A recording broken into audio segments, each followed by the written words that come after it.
Hi everyone, welcome to Tuesday night. So good to have you join me.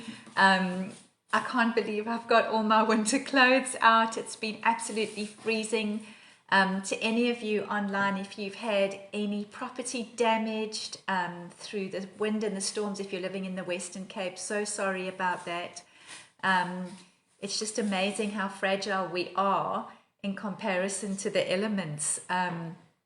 But hopefully we've got a bit of sunshine ahead of us. Hope you've had a really, really great week, and that you're not too sad that the weather's getting colder. Some of you may even be pleased about that. Some people absolutely love the cold weather. And so, yeah, I just hope that you are moving forward one step at a time. I hope that you remember what we go through each week and that it kind of sits with you in the week and you don't just forget about it when the busyness of life hits you. Remember, for the next couple of minutes, just put down everything that you've kind of carried with you today, like all the things you had to do and the challenges that you had to face and the things you still have to do. Remember, this is your time. This is your time to just sit and absorb and be encouraged and be challenged, and hopefully move to another level in your thinking, which will shape your actions. So good to see you guys jumping on. Sama, Linda, Ayanda, good to have you tonight. Thanks for all those cute little emojis. Very encouraging. And so we're doing quite an unusual one tonight, and it's all about pass it on. And so if you're new to this platform, my name is Debbie and I'm lead pastor of an amazing church. Hey Zan, I'm lead pastor of an amazing church in Kenilworth. That, you know, we've been at that church, it's nearly 10 and a half years. I'm like in awe of how quickly time moves. It just seems like 5 minutes ago when we landed and arrived in Cape Town. I'm not sure if we can be called Cape Townians yet. I don't know how long you've got to live in Cape Town to qualify to be a Cape Townian, but hopefully I'm getting close to that status. And so, yeah, please share, like, send those emojis so that I know you are out there and you're breathing and alive and functioning. And so, yeah, let's start with pass it on. I love this quote by Mother Teresa. I mean, she was such an amazing individual, and she said, it's not about how much you do, but it's how much love you put into what you're doing. That's such a powerful statement. And I actually read a bit of a story on her where she was in Delhi. Now you can imagine in Delhi, there are gazillions of people everywhere. It's one of the most overpopulated places in the world. And she was a passenger in a car in Delhi. And I mean, there were people all over the car, all over the pavement. And at one point, she actually asked the driver to stop the vehicle. And she got out, and there was a man just lying on the pavement. And the cars were passing, people were passing, no one was stopping. In fact, people were actually walking over him, people were driving around him. And one of the sisters who was with her actually said to her, but Mother Teresa, how did you see him? And her answer was, is because I was looking. And, you know, in the busyness of life, we can kind of see past and look past people. And, you know, in terms of part of our role and purpose is to actually be the hands, the feet, and the spokesperson for Jesus. But if we're so wrapped up in, you know, deadlines and what we need to do and, you know, getting kids to school and making sure that we've got supper planning, you know, you can actually lose sight of who's in your zone. And so maybe just stop for a moment and just recollect the last, well, it will be less than 24 hours, but maybe just go back over the last 12 hours. Some of you would have been, I mean, we're just past 7, 5 minutes past 7. Some of you would have been up already, hopefully. So go back to this morning, go back 12 hours and just sort of walk yourself through your day And who was in your day that as you reflect back, it's like, oh, shucks, I could have actually stopped and done something. I could have said something. I could have encouraged. I could have sent a WhatsApp. And I think it's learning to be more woke, more switched on, more aware of who's actually around us. And the reason I'm saying that is part of tonight is all about what are we passing on? And I'm using the analogy of pass it on because I'm likening it to a relay race. I don't know how many of you were athletes when you were at school. And as you know, with a relay, you've got 4 athletes. You've got a baton. The baton is passed to each athlete. They normally put the fastest running athlete at position number 4 because they run into the finish line. And one of the trickiest things with running a relay is the actual passing of the baton. You know, at a certain point when the runner with the baton hits a certain mark, the runner in front needs to start facing forward. They need to start moving forward. And then the person handing over the baton needs to make sure that they put the baton in the right position in the person's hand. And then that athlete they head off and they run towards the next exchange. So I want to talk tonight about passing the baton and what are we actually passing on? Because there's always someone who's watching. And it's not necessarily watching to criticize or watching because they're suspicious. There's just people watching. I mean, there's people in your office. They see how you respond and how you react. If you've got kids, they watching. And so we've got a big responsibility to make sure that we've actually got something credible and worthy of passing on. And I want to touch on that tonight. Paul Scanlon, a well-known speaker, actually said, love is a gift. It's not a baton. You know, if you think of a relay, it would be ridiculous for an athlete to hold on to the baton and not pass it on. That whole team would be disqualified. So a baton has to be passed on. We don't own it. We hold it for a season and then we pass it on so that it can get to the finish line. And so Jesus is our example. And there's so many examples of what he passed on.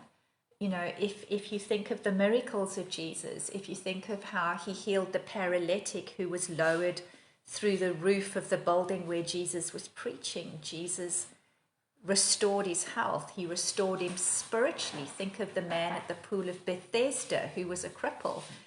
And Jesus asked him, do you want to be healed? And Jesus restored him spiritually as well as physically. So the bottom line is, how did Jesus see that man at the pool of Bethesda? There were hundreds of people. Again, it's that principle. He was looking. What did he pass on to that man? Well, he passed on honor. He passed on grace. He passed on mercy. He passed on forgiveness. He passed on hope. So Jesus in that moment passed on so many things to the man at the pool of Bethesda, the man that was lowered through the roof in the meeting place where Jesus was preaching and teaching. And what Jesus passed on forever changed their lives. You know, the converse applies. You know, we can so easily pass on negative things. You know, when I was teaching, parents would often say to me at parent-teacher interviews, I don't know where my child gets this from. And I would just look at them and say, well, I'm looking at the source because kids mimic what they see. And so what are we passing on? And we have a beautiful opportunity in the Lord because of the deposits he makes in us. We have an opportunity to develop those. What deposits does God make in our lives? Well, he's given us a certain personality type. He's given us certain skills. He's given us abilities. He's given us passions. He's given us the way we look. And so he's given us all of those things because potentially those things can be passed on if we think of looks. It's always interesting to me how children will take on either the looks or the persona of a parent, or sometimes children are a beautiful combination of both parents. There you've passed on your genes. We don't have too much control over those, but we do have control over what we pass on. But we've got to develop in order to have something credible and worthy to be passed on. So let's take gifts and abilities. You know, God may have given you the ability to speak well, to listen, to bake, to care for others. It's our responsibility to develop what God has given us so that it's worthy of being passed on. And I think there's such a big responsibility in that area. We're called to connect people to Jesus and lift lives. So many people look at their life and think, I've got nothing of note to pass on to anyone. And I think often when people are in that space, they're comparing themselves to others. Comparison will always leave us coming up short. It's the analogy of the person who spent every morning looking over the wall into the neighbor's yard, and they would look at how the neighbor's lawn was perfectly manicured, how the pool was crystal clear, how the daffodils and the arum lilies were always in full bloom. But they were so busy looking at the neighbor's garden that they didn't notice that their own garden was being neglected and was overrun with weeds. Sometimes we can spend so much time looking at others and comparing ourselves to others that we actually neglect what we have. Everybody has been given deposits by God.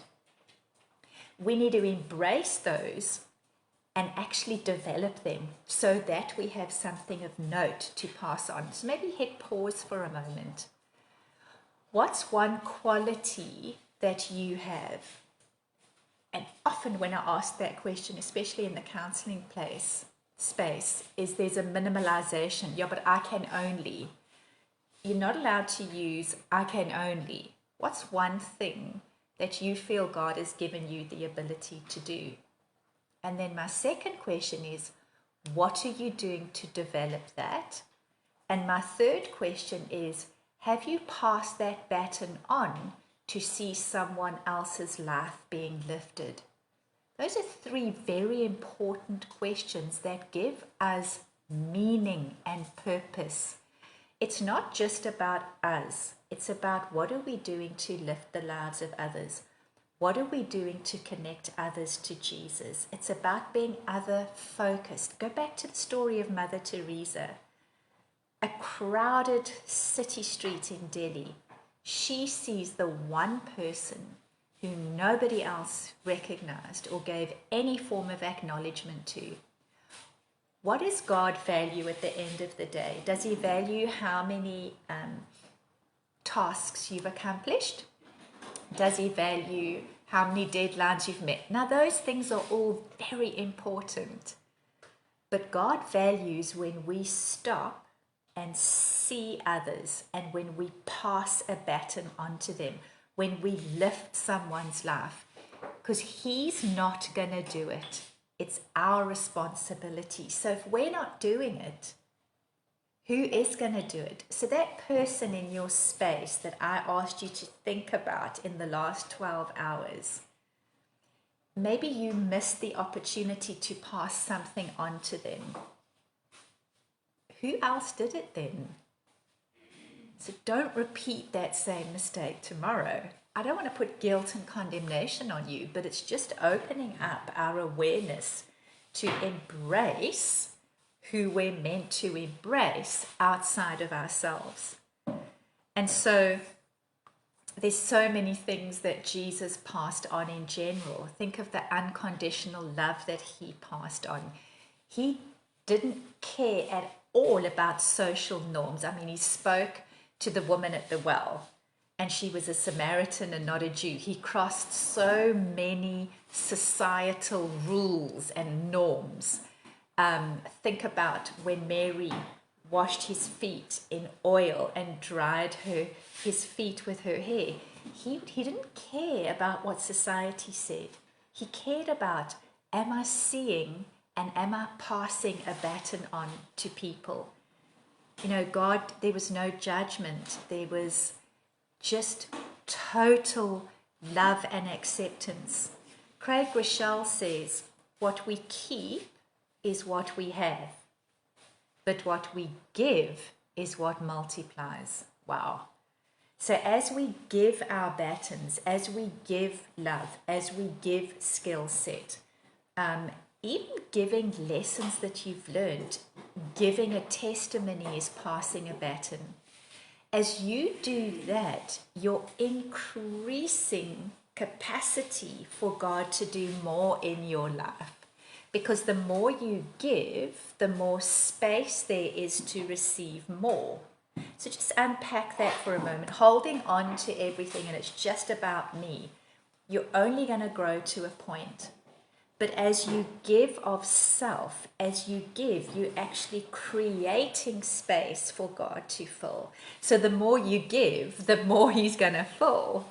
So just think about that for a moment. You would get to the place where I've got so much, I can't keep up.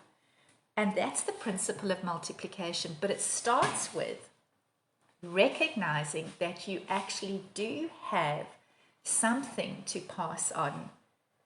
Develop it, be other focused, and take cognizance of the degree of God's call on your life to impact others for the kingdom. Another quote by Mother Teresa, she's my theme for tonight. She says, I'm a little pencil in God's hands. He does the thinking, He does the writing, He does absolutely everything. And sometimes it's really hard because it's a broken pencil and He has to sharpen it a little bit more. So even those challenges that we go through, those tough times that we go through, it's teaching and depositing things in us that we can pass on. I heard a testimony of someone last week who a family member is facing cancer and has done so for a very long time. But the person who shared the testimony shared how he was able to speak hope and encouragement into a Muslim colleague whose parent had passed away from cancer. And the person sharing the testimony said, because of my years of experience with cancer, I had the capacity to be able to pass something on to this grieving person. I love the perspective of that person, seeing the tough as a deposit to be passed on. And in that process, there's blessing for the person who's doing the passing on. So I think also living very intentionally, you know, it's living focused. It's living, my life is not just about doing and busy. My life is actually about potentially changing someone's space just through passing something on. You know, if you look at people who've passed something on to you, who has been the most significant influence in your life to date? And what have they passed on to you? So take a moment and think, if they didn't pass that on, where would you be today? But they did, you can. And so if you go back to the baton in the relay, you are given a baton to give away. Like I said, it would be so silly for the person who's given the baton not to pass it on at all. And so doing God's business is all about receiving and investing. Because when you pass on, you're investing in someone's life. And remember, when we invest in a person's life, you're working with someone who is greatly loved by the Lord, and it's such an honor to be able to pass something on and impact someone's life. So, what's in your hand? What can you pass on? How can you develop and increase what you have so that you can increase what you're passing on? And who can you hand over to? Who's God challenging you to pass something on to? Think of John 29 in the NIV that says, "All this I have spoken while with you, but the advocate, the Holy Spirit, whom the Father will send in my name, will teach you all things and remind you of everything I've said to you. Peace I leave with you, peace I give you. I do not give as the world gives. Do not let your hearts be troubled and do not be afraid." So what did Jesus give us? Well, in this text, he's given us the Holy Spirit. He's passed the baton of peace, and it's not just any old peace. It's not feeling chilled and relaxed.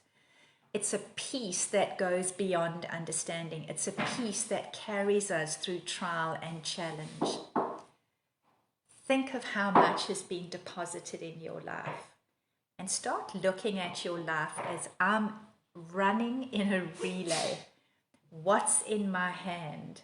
And I need to pass on so that I can deposit and influence and change someone's life powerfully. So I've asked a lot of questions and I've sort of paused quite a few times for you to think. But I'd like to just close with maybe if the person who's passed something on to you is accessible, maybe just send a thank you. Because think about it for a minute. If that person didn't pass on what they did, where would you be? And so this week, be like a Mother Teresa. Look for that man lying on the pavement, not literally, but look in your space. Who needs you to pass something on to them? I've thoroughly enjoyed doing tonight. It's taken me back to when I was in primary school and when I ran relays. But I hope that tonight has really gotten you to think outside the self and to look into what is my actual purpose and destiny. It's bigger than just me. God bless you as you just chew on and allow what I've said to maybe marinate your thinking. Can't wait to see you next week. Have a fabulous week.